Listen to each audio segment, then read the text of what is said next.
Hello and welcome to Sax Comprehensive. My name is Ken Gowdy, and in this video we will look at recording yourself on the saxophone. Now, two reasons come to mind why anybody would want to record themselves. Number one, it might be to use it as a tool to improve their own saxophone playing, and number two, because they want to share their music with other individuals. If you're using it just as a tool to improve your own saxophone playing, then you can use equipment that you already have in the house, like a mobile phone, a tablet, or a video camera. And if the audio on these devices are not very good, you can buy an adapter and add an external mic to it. These items will record video and audio. So on the video side, you can be looking to see whether you have good posture when you play the saxophone. You can look whether your shoulders rise up or are they down in a relaxed position. You can look at the way you hold the saxophone. Are you holding it in a relaxed position, or are your wrists in an awkward position? And especially your fingers. Do your fingers stay on the pearls at all time, or are they moving all over the place? Do you play with your little finger in the air? These are all things that you can work out. With audio, you can listen to your tone and compare it to your favorite player.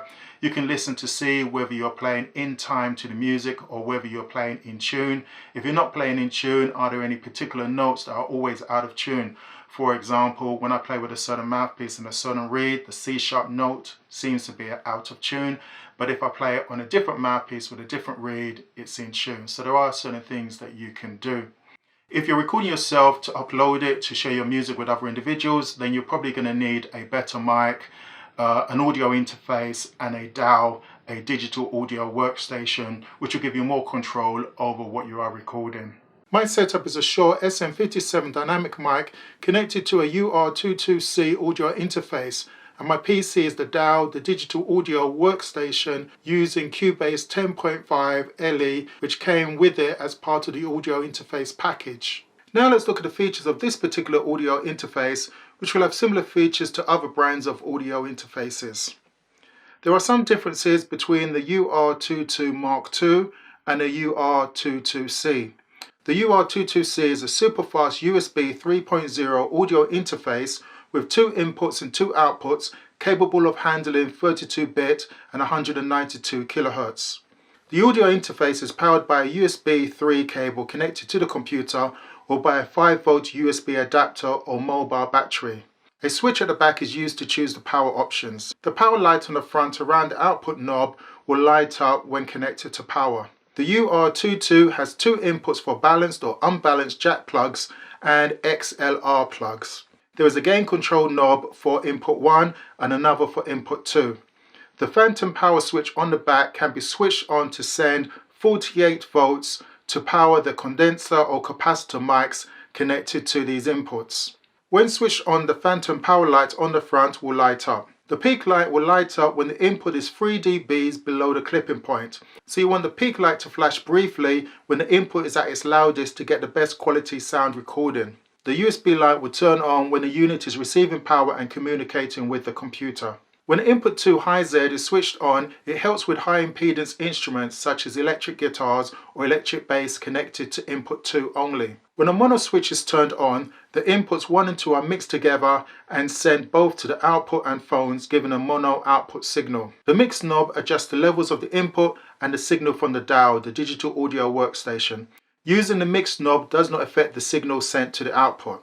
There is a control knob for the headphones which works independently of the output control knob, which controls the output ports. There are also MIDI ports to connect to MIDI devices.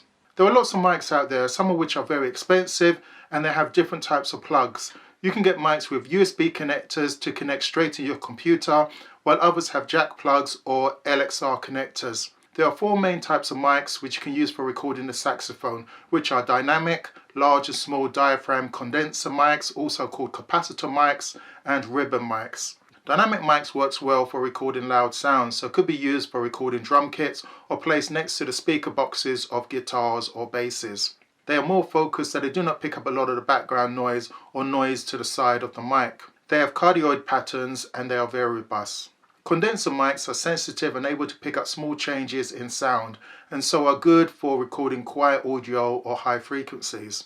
They are good for vocals. They will pick up more of the background noise, so should be used in acoustic treated rooms. They also need a power source, so will usually be plugged into an audio interface which will provide phantom power. There are also ribbon mics which are used mainly in the early years of recording. They are good at capturing the natural sound of the instrument but can be very fragile. Obviously you could use a wired or wireless bell-mounted mic or even a shotgun mic in a cradle which has a narrow polar pattern so it will record mainly what it's pointing at. When choosing a mic you really need to try them out and see how they sound.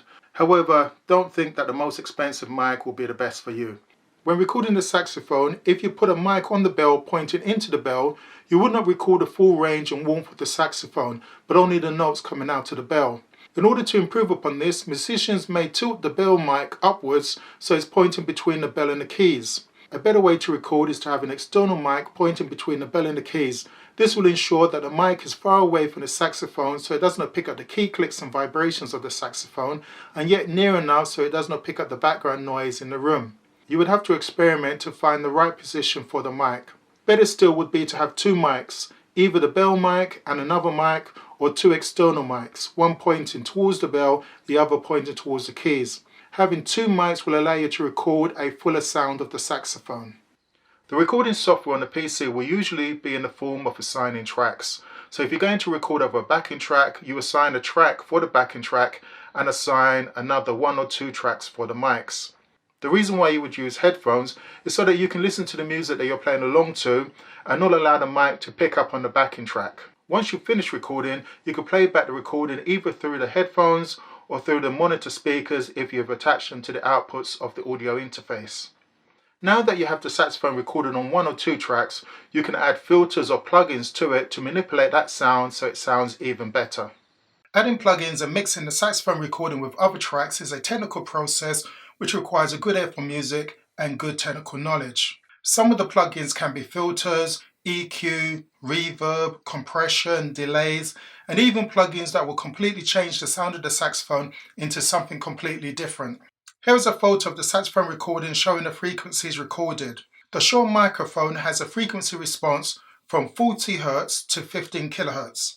The tenor saxophone does not go below 100 Hz, so all the frequencies picked up by the mic below 100 Hz is not part of the music that we want to record. So we can use a low-cut filter to remove these frequencies. We could do the same with the higher frequencies, but remember it's the overtones and the harmonics which give the saxophone its richness, so we do not want to remove these. We could also use an equalizer to boost the higher frequencies to make the saxophone sound more brighter, or lower other frequencies depending on how we want the saxophone to sound. We could use reverb to add more body and warmth to the recording. So as an example, the recording will change from this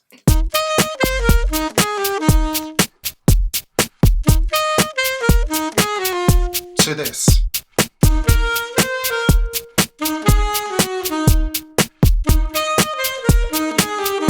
We can alter the amount of reverb to give an impression of playing in a large hall rather than a small recording studio. Another thing that we can do is to use compression. If the saxophone recording is too loud for the mix and we reduce the volume, we'd also reduce the volume of the quieter sounds and even lose them in the mix. However, with compression, we can set a threshold of the loudness so that any sound above this threshold is lowered. Now with this new recording, we can raise the volume, which will also raise the quieter sounds. So by using compression, we reduce the range between the loudest and softest sound, making it possible to raise or lower the whole recording without causing clipping or losing the quieter sounds. This is a technical process with various settings to consider.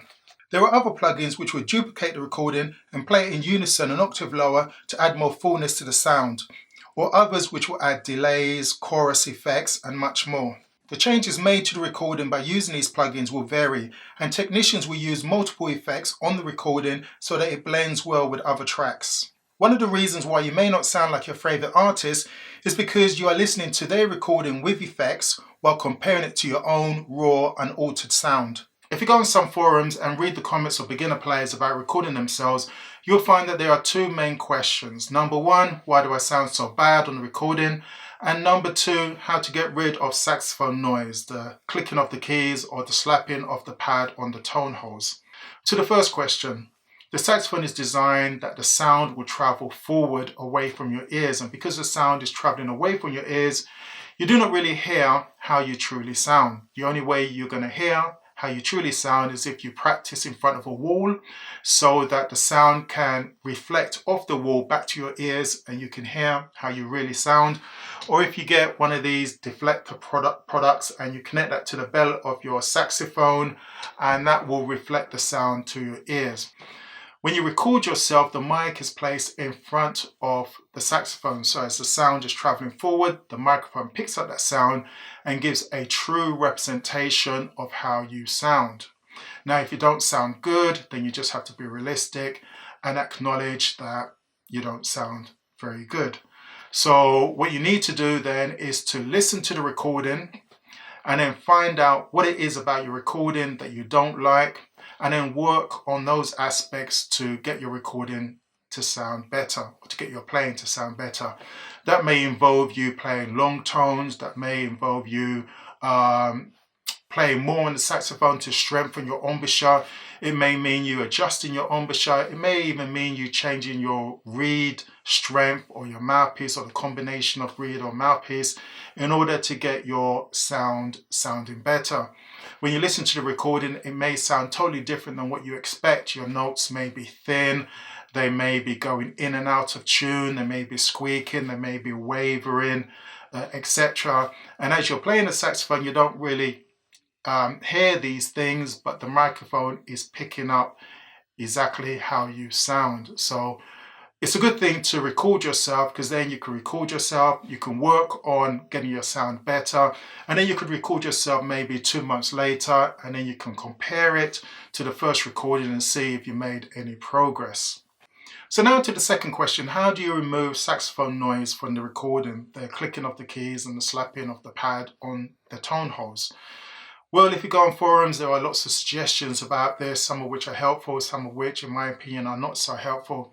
There was somebody who commented that if there's sax noise in your recording, then don't worry about it, because it adds a bit of authenticity to your music.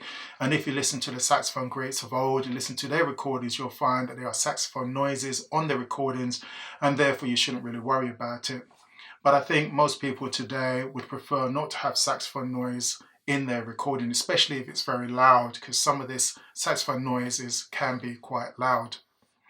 Another suggestion was to play louder. Have the backing track louder and play louder, and that way you're going to drown out the saxophone noise, which probably will work, but not so much if you're recording yourself in your home. You don't want to be evicted because you're playing the saxophone far too loudly. Another person suggested that you should play with a lighter touch. Again, that's true. If you're playing the saxophone and slamming down the keys, then obviously that's going to create a lot more noise than if you lightly play the saxophone. But again, people play the saxophone differently, and then trying to adjust the way you play to play with a lighter touch might be more difficult than it is suggested. And since everybody plays differently, if there is a way to get rid of the saxophone noises without you adjusting the way you play, then obviously that would be better. Somebody suggested that you should move the mic further away. Now, if you move the microphone to different positions, then it will make slight changes to your sound. But if your microphone is picking up the clicking noise, then it doesn't matter how far you move your microphone, it's still going to pick up that clicking noise. You could use some kind of software and remove the clicking noise after you've recorded your piece of music. That might work. But also when you take out that clicking noise, it may take out some of the music of the saxophone, some of the tone of the saxophone. So you really want to be able to record without having to take out clicking noises using software.